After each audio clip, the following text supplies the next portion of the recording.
I didn't cry the night I realized something was wrong. I just stared at my toothbrush like it had betrayed me.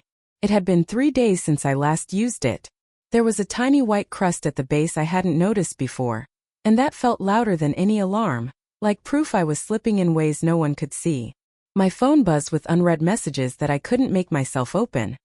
Coworkers asking about a deadline, my mom sending a heart emoji, my best friend typing, "You good?" and deleting it before hitting send. I knew because I watched the 3 dots bloom and disappear. I stood in the doorway of my bathroom and didn't step in. Depression wasn't a sudden storm for me. It was winter creeping in under the door. I woke up later each day not because I was tired, but because morning meant answering for a life I wasn't keeping up with. Laundry growing into geological layers on the chair, a refrigerator with a single lemon rolling in the drawer, an inbox that scared me like a mouthful of teeth. I told everyone I was fine, a word that tasted like cardboard. On a Tuesday, my manager pinged me on Slack. "Quick sync?" I stared at the message so long the notification faded. Then I closed my laptop like I was putting a lid on boiling water. I lay on the carpet, cheek against the threadbare rug, counting the stains from old coffee spills like constellations. I wasn't sad exactly.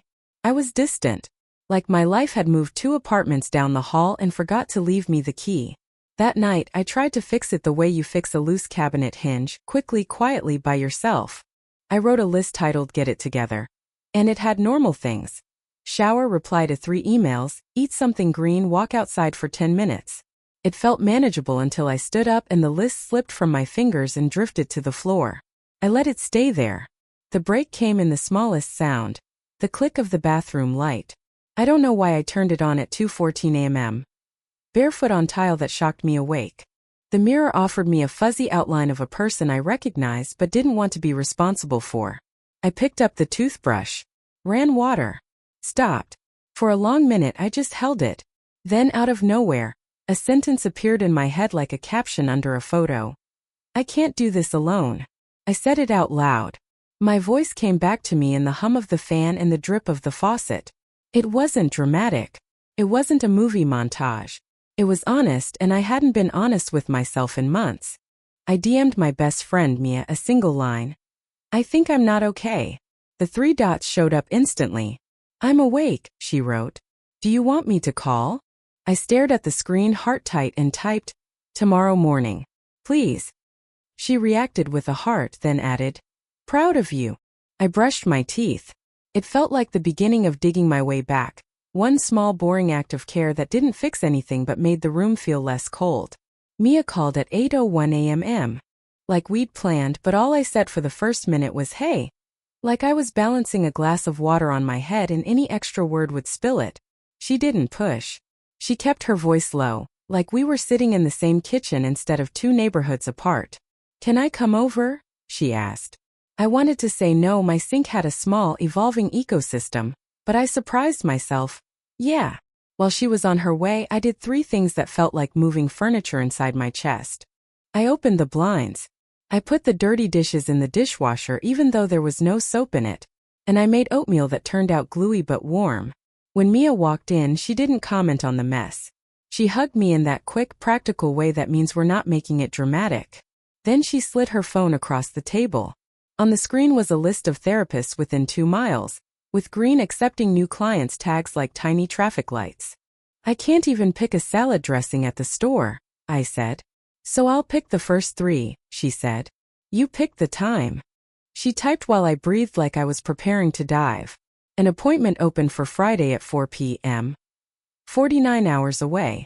She hit confirm, turned her phone back to me, and we watched the calendar square up with my future like a door I'd eventually have to walk through.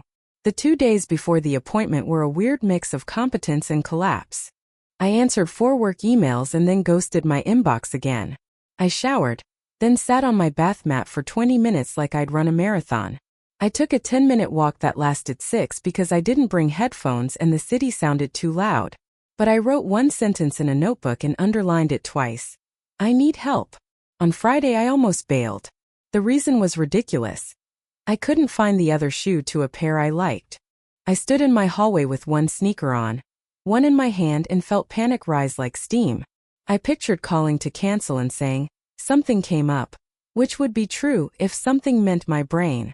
I grabbed different shoes and left before I could change my mind. The waiting room smelled like eucalyptus and carpet cleaner. There was a ficus drooping in the corner and a stack of magazines no one had touched since 2019. My therapist, Dr. Reyes, had the kind of office you see in TV shows but in real life. A couch with a woven throw, a small lamp, a box of tissues politely positioned like a suggestion. I sat and immediately regretted sitting because sitting felt like committing to being seen. "What brings you in today?" she asked, which was both the simplest and most impossible question. "I stopped brushing my teeth," I said. "Not always. Just when it feels like too much." My voice wobbled at the end, a straw and a milkshake. We talked about sleep, and the lemon in my fridge, and how the days felt like wet towels I couldn't wring out. She didn't do the thing where people tell you you're strong. She said, "That sounds heavy," and it landed with a relief I didn't realize I needed.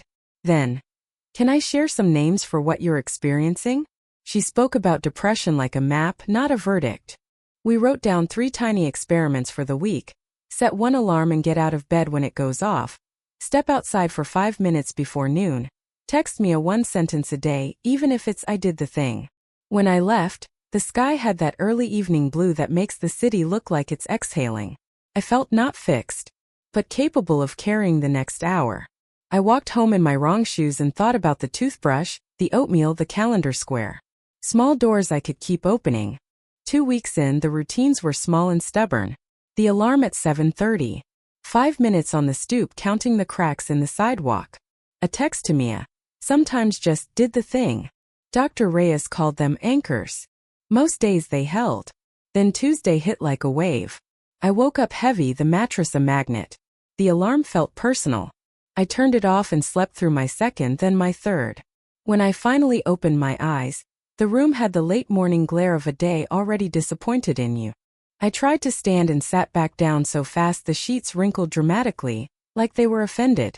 For a minute I hated the whole system, anchors, alarms, lists. I thought about emailing Dr. Reyes to say, "I tried," which in my head meant, it didn't work.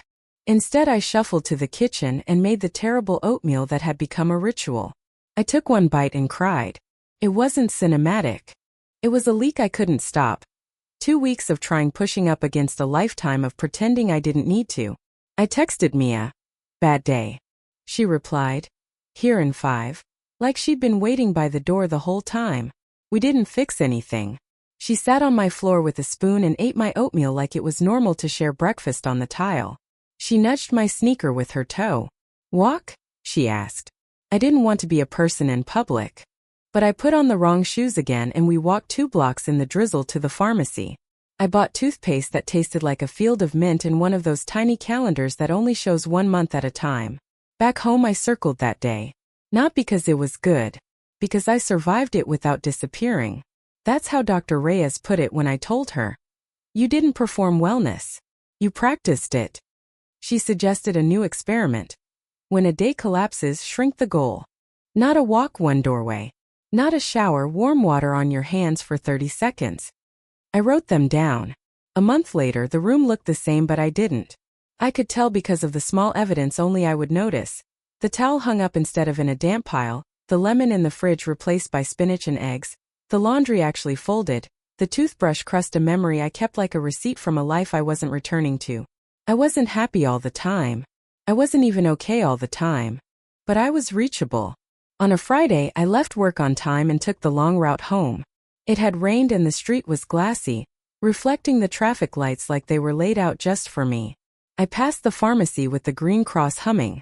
My phone buzzed. "Mia. Dinner?" I typed, "Yes," without bargaining with myself first. Then I stopped at the corner and looked up at the sky turning apricot at the edges. The color didn't make me cry or change my life.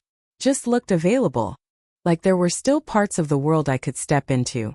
That night, after dishes and a stupid sitcom that made us laugh until we hiccuped, I stood in the bathroom with the light on. I brushed my teeth because I do now. I touched the mirror where it fogged and left a small clear streak like a path on glass. A sentence showed up again, quieter than last time but firm. "I'm not done, but I'm here." I turned off the light. The click was the same sound as that first night, but it meant something new. Not an ending. Just a life I knew how to reach for.